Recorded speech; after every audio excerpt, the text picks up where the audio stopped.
Chamba yun. Diba? Sinasabi nila na cover ka lang. Diba? Tapos chamba. Hindi chamba yun. True.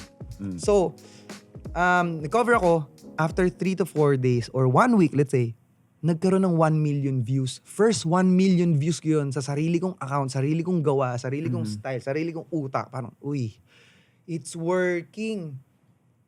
So, sige, damihan ko pa to. Kausapin ko ngayon hanggang sa nag-explore kami ni Dan, sino-sino. Ayan, si Raf, kasama ko na yan, nag-shoot. Dati ako lang tinry ko na, may camera ako, yung Sony. Nilagay ko na yung static, nilagay ko dyan. Pupunta ka dun, titingnan mo kung tama. Tapos pagpunta mo dun, di mo naman alam kung tama kasi walang totoo. Walang nakalagay dito, walang di ba parang ang value? Okay na to. One-man team talaga. Spinlay ko, lip sync ulit. You're still thinking. Siyempre, kailangan may swag kahit na alam mong lip sync siya. Pinost, okay. Nagsunod-sunod na ngayon. Hanggang sa lumabas ngayon yung week na tinira naman ni Raiden Toribio. Or shout out to them, Toribio family. Sabi ko, meron akong kanta yan. Ginawa naman ni Ian Inigo yung sounds nun. Hanggang sa kinover ko nga. Akala nung iba, original song ko siya. Yung mga Gen Z. Kasi hindi nila alam na SWV yun Yeah.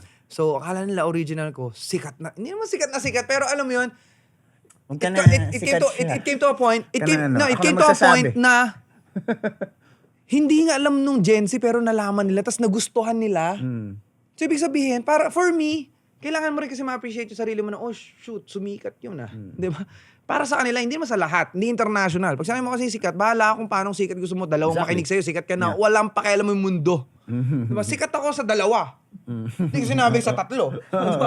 Diba? Anyway, dun ko na, parang, dami nangyari, puro shows. Nakapag-tour ako sa ibang bansa, nakapag-US tour ako, lahat ng mga bansa, Korea, Japan, lahat, Asia napuntahan ko through covers. Then dun na umikot yung life ko na parang okay, musician ako sa sarili kong paraan. Kasi sinasabi nila musician ka kapag marami kang kantang original, marami kang ganyan. No. At least meron akong original. And props to sa mga walang original. Okay pa rin niya kung anong ginagawa ninyo. Try lang ng try. Yes. Tama nyo sa akin, after 5 years, tsaka siya, diba, nakilala. Exactly. Kung nakilala man. But anyway, ngayon, fast forward nga tayo sa today, eto mismo, nagpo-podcast tayo. But at the same time, meron akong ginagawang album ngayon na consisting of 10 songs. Pero, tuwing nag-uusap kami ng mga bumubuo yung family ko, lagi kong sinasabi na, dapat ito yung dati ko pang ginagawa nung bata ako, at gumagawa ako ng album na ganito, ganyan. Hindi ko rin pwedeng sabihin na kung dati ko siya ginawa, successful siya. Diba? Baka ngayon ko nga lang siya ginawa kasi ngayon yung binigay na time ni Lord na... May season. Na parang mararamdaman mo talaga yun may season na lang life. Diba? Kung masaya ka ngayon, hintayin mo lang din. Huwag ka masyadong maging masaya kasi sure yan. Sure.